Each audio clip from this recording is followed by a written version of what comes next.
नमस्कार। Asia cup cricket का खुमार आप देखिए फिर से छाने लगा है। तो आज हम इसी पर एक गहरी नज़र डालेंगे, खास तौर पर 2025 का जो ये संस्करण है जो बस शुरू ही होने वाला है। हमारे पास इससे जुड़ी कुछ दिलचस्प जानकारी और कुछ लीक भी है। तो आज का मकसद क्या है? यही कि एशिया कप का पूरा सफ़र समझें।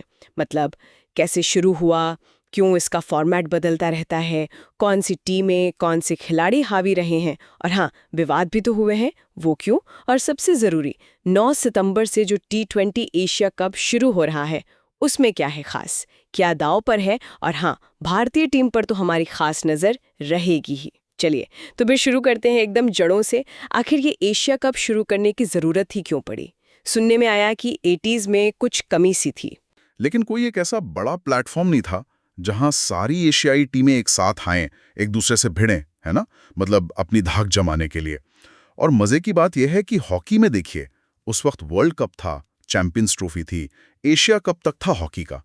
क्रिकेट में ऐसा कोई डेडिकेटेड एशियाई टूर्नामेंट नहीं था, तो वो कमी कहीं ना कहीं खल रही थी। अच्छा, तो इसी कमी को पूरा करने के लिए फिर एशियन क्रिकेट काउंसिल यानी ACC बनी। हाँ, सही पकड़ा आपने। बिल्कुल इसीलिए 1983 में एसीसी का गठन हुआ। मकसद यही था कि एशियाई देशों के बीच क्रिकेट के रिश्ते मजबूत हों। और फिर ठीक अगले ही साल 1984 में शारजा में पहला एशिया कप खेला गया। एक बड़ा मकसद ये भी था कि भारत पाकिस्तान को आपस में खेलने के और मौके मिले। और तब से अब तक का सफर भी बड़ा दिलचस्प रहा है, खासकर फॉर्मेट को लेकर। मतलब ये हमेशा वनडे नहीं था या हमेशा T20 भी नहीं। हाँ, ये एक बहुत ही रोचक पहलू है, सही कहा आपने। देखिए, 1984 से लेकर 2014 तक जो पहले 12 संस्करण हुए वो लगातार 50 ओवर फॉर्मेट यानी वनडे में ही हुए। वो एक तरह से सेट हो गया था। लेकिन फिर एसीसी ने, आप कह सकते हैं, एक बड़ा स्ट्रेटेजिक फैसला लिया। कैसा फैसला? मतलब क्या बदला उन्होंने? उन्होंने सोचा कि एशिया कप को सिर्फ एक स्टैंड अलोन टूर्नामेंट की तरह क्यों देखें, क्यों ना इसे आने वाले जो बड़े आईसीसी इवेंट्स हैं, मतलब वर्ल्ड कप, हाँ। उनकी तैयारी के एक अहम मंच की तरह इस्तेमाल किया जाए। तो नियम ये बना दिया गया कि अगर अगला आईसीसी वर्ल्ड कप T20 का है तो उससे ठीक पहले जो एशिया कप होगा वो भी T20 फॉर्मेट में होगा। अच्छा। और अगर अगला वर्ल्ड कप 50 ओवर का है तो एशिया कप भी वनडे फॉर्मेट में होगा। एक तरह से सिंक कर दिया। अरे वाह! तो ये तो टीमों के लिए बहुत अच्छा हुआ होगा। मतलब वर्ल्ड कप की लय पकड़ने में मदद मिलती होगी। बिल्कुल बिल्कुल। तभी हमने देखा कि 2016 में, फिर 2022 में T20 वर्ल्ड कप से ठीक पहले एशिया कप T20 फॉर्मेट में हुआ, और 2018 और 2023 में वनडे वर्ल्ड कप से पहले ये वापस 50 ओवर फॉर्मेट में खेला गया। हाँ, एकदम सही। ये टीमों को अपनी स्ट्रैटेजी टेस्ट करने, अपना सही कॉम्बिनेशन खोजने, उस खास फॉर्मेट के लिए खुद को तैयार करने का एक बेहतरीन मौका देता है। और उसी कड़ी में ये जो 2025 का संस्करण है, 9 सितंबर से, ये T20 फॉर्मेट में है, क्योंकि अगला बड़ा इवेंट T20 वर्ल्ड कप है। ये तो हुई फॉर्मेट की पूरी कहानी। अब आते हैं उस सवाल पे जो हर फैन के मन में रहता है। भाई, एशिया कप का असली सिकंदर कौन है?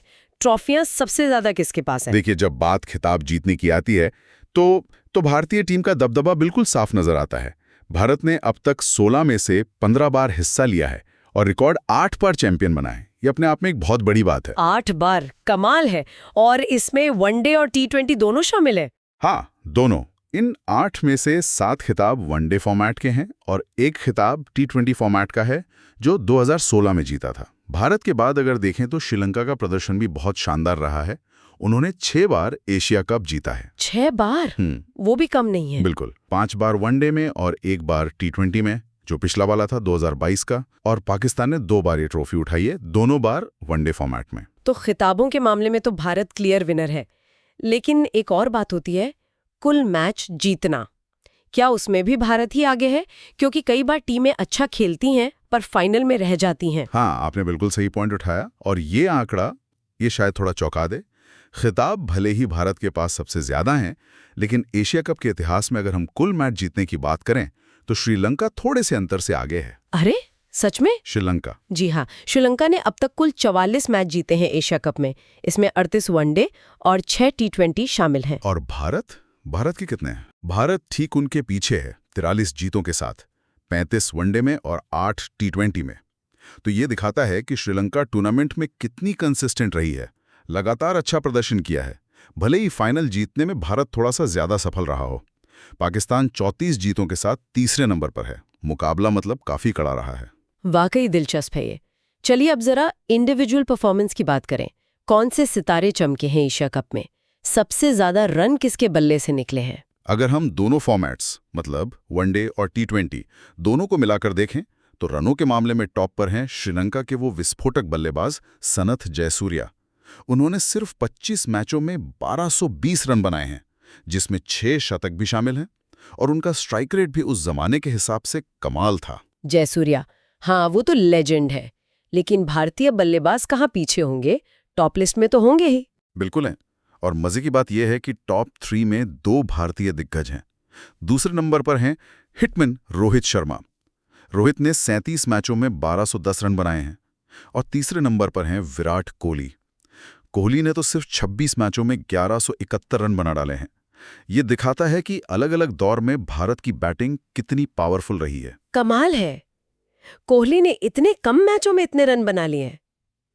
अच्छा, ये तो हुई बल्लेबाजी की बात। गेंदबाजों में किसका बोलबाला रहा है? विकेट लेने में कौन आगे है? गेंदबाजी में भी अब देखिए श्रीलंकाई छाप दिखती है। टॉप पर हैं उनके यॉर्कर किंग लसित मलिंगा। उन्होंने सिर्फ 15 मैचों में 33 विकेट लिए हैं। 15 मैचों में 33 विकेट? ये तो अविश्वसनीय है। हाँ, गजब का औसत है। उनके ठीक पीछे दूसरे नंबर पर हैं स्पिन के जादूगर मुथैया मुरलीधरन। मुरली ने 24 मैचों में 30 विकेट लिए हैं। और फिर तीसरे नंबर पर आते हैं भारत के ऑलराउंडर रविंद्र जडेजा। जडेजा ने 26 मैचों में 29 विकेट हासिल किए हैं। तो जडेजा की मौजूदगी ये भी दिखाती है कि भारतीय स्पिनर्स ने भी एशिया कप में अपनी धाक जमाई है। अच्छा, क्या हम इसको फॉर्मेट के हिसाब से भी देख सकते हैं? मतलब सिर्फ वनडे में कौन किंग रहा और सिर्फ टी20 में कौन? ये अलग अलग होगा शायद। हाँ, बिल्कुल देख सकते हैं। और ये देखना भी दिलचस्प है। अगर हम सिर्फ वनडे एशिया कप की बात करें तो बल्लेबाजी में तो सनथ जयसूर्या ही टॉप पर हैं 1220 रन, और गेंदबाजी में मुथैया मुरलीधरन 30 विकेट के साथ। ये दोनों श्रीलंकाई दिग्गज आप कह सकते हैं वनडे फॉर्मेट के बेताज बादशाह रहे हैं एशिया कप में। और टी20 एशिया कप का क्या, जो अभी ज्यादा नहीं हुए हैं? हाँ, टी20 में कहानी बदल जाती है। यहाँ भारतीय खिलाड़ियों का दबदबा साफ दिखता है। टी20 एशिया कप में सबसे ज्यादा रन बनाने वाले बल्लेबाज हैं विराट कोहली। उन्होंने सिर्फ 10 टी20 एशिया कप मैचों में 429 रन बनाए हैं, वो भी बेहतरीन औसत से। और गेंदबाजी में भारत के भुवनेश्वर कुमार सबसे सफल रहे हैं, सिर्फ 6 मैचों में 13 विकेट। इसमें उनका वो 5 विकेट वाला स्पेल भी शामिल है जो बहुत यादगार था। हाँ, वो तो था। तो ये दिखाता है कि टी20 फॉर्मेट में भारतीय खिलाड़ी कितने असरदार रहे हैं। ये आंकड़े तो वाकई बहुत दिलचस्प है। लेकिन देखिए, कोई भी बड़ा टूर्नामेंट हो, थोड़ा बहुत ड्रामा, थोड़ी कंट्रोवर्सी तो हो ही जाती है। एशिया कप भी इससे अछूता नहीं रहा है ना? हाँ, बिल्कुल। खेल और राजनीति का साया आप कह लीजिए कई बार इस टूर्नामेंट पर पड़ा है। सबसे पहला बड़ा विवाद तो 1986 में ही हो गया था। टूर्नामेंट होना था श्रीलंका में। उस समय भारत और श्रीलंकाई क्रिकेट बोर्ड के बीच रिश्ते कुछ तनावपूर्ण थे। नतीजा ये हुआ कि भारत ने उस साल टूर्नामेंट का बॉयकॉट कर दिया। अच्छा, मतलब भारत ने हिस्सा ही नहीं लिया? जी हाँ, और फिर ऐसा ही कुछ हुआ 1990 में। लेकिन इस बार पाले बदल गए। टूर्नामेंट भारत में होना था और उस समय भारत और पाकिस्तान के बीच राजनीतिक तनाव बहुत ज्यादा था। इसी तनाव की वजह से पाकिस्तान ने टूर्नामेंट में हिस्सा लेने से मना कर दिया, मतलब उन्होंने बॉयकॉट कर दिया। ओह, ये तो दुख की बात है कि खेल पर राजनीति का असर इस तरह पड़ता है। क्या ये सिलसिला बाद के सालों में भी चलता रहा? हाँ, दुर्भाग्य से ये जारी रहा है। हाल के सालों में हमने देखा है कि भारत और पाकिस्तान के बीच जो द्विपक्षीय क्रिकेट संबंध हैं वो लगभग रुके हुए हैं। इसका सीधा असर एशिया कप की मेजबानी पर भी पड़ा है। एक तरह की आप कह सकते हैं अघोषित नीति सी बन गई है कि भारतीय टीम सुरक्षा कारणों और सरकारी निर्देशों की वजह से पाकिस्तान खेलने नहीं जाती, और जवाब में हाल के वर्षों में पाकिस्तान ने भी भारत आने से परहेज किया है। तो फिर इसका हल कैसे निकलता है? मान लीजिए मेजबान भारत है या पाकिस्तान है, तो टूर्नामेंट होता कैसे है? इसका नतीजा ये होता है कि भले ही कागज पर मेजबान भारत हो या पाकिस्तान, टूर्नामेंट का आयोजन किसी तीसरे मतलब न्यूट्रल देश में किया जाता है, जैसा हमने पिछले कुछ संस्करणों में देखा भी है। और इस बार 2025 में भी यही हो रहा है। आधिकारिक तौर पर मेजबान भारत है, लेकिन सारे मैच खेले जा रहे हैं यूएई में। ये दिखाता है कि कैसे इस रीजन की जियोपॉलिटिक्स क्रिकेट के मैदान तक पहुंच जाती है। हम यहाँ किसी का पक्ष नहीं ले रहे, बस जो स्थिति है वो बता रहे हैं। नहीं, ये समझना बहुत जरूरी है। खैर, अब सीधे आते हैं मुद्दे पर।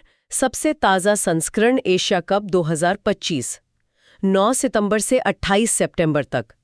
T20 फॉर्मेट, क्या कुछ खास है इस बार? टीमें कितनी हैं?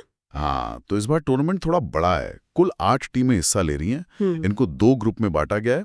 ग्रुप ए की बात करें तो इसमें है भारत, ओमान, पाकिस्तान और मेजबान देश यूएई। भारत और पाकिस्तान एक ही ग्रुप में? अरे वाह, ये तो मतलब शुरुआत से ही हाई वोल्टेज हो गया। बिल्कुल। और ग्रुप बी में है अफगानिस्तान, बांग्लादेश, हांगकांग और डिफेंडिंग चैंपियन श्रीलंका। हाँ, श्रीलंका। याद दिलाना जरूरी है कि वो पिछली बार के चैंपियन है 2022 वाले T20 एशिया कप के, तो वो अपना टाइटल डिफेंड करने उतरेंगे। जी। तो टूर्नामेंट का फॉर्मेट कैसे चलेगा? 8 टीमें हैं, तो क्या राउंड रॉबिन होगा सबका सबसे? नहीं, पहले होगा ग्रुप स्टेज। हर टीम अपने ग्रुप की जो बाकी 3 टीमें हैं उनसे एक-एक मैच खेलेगी। फिर हर ग्रुप से जो टॉप 2 टीमें होंगी, पॉइंट्स के आधार पर वो अगले स्टेज में जाएंगी। उसे कहते हैं सुपर 4 स्टेज। सुपर 4, अच्छा, मतलब 4 टीमें बचेंगी आखिर में, फिर उनका क्या होगा? सुपर 4 स्टेज में ये चारों टीमें फिर से एक दूसरे से खेलेंगी, एक राउंड रॉबिन फॉर्मेट में। मतलब हर टीम बाकी 3 टीमों से एक-एक मैच खेलेगी। और इस सुपर 4 राउंड के खत्म होने पर जो 2 टीमें पॉइंट्स टेबल में टॉप पर रहेंगी, वो सीधा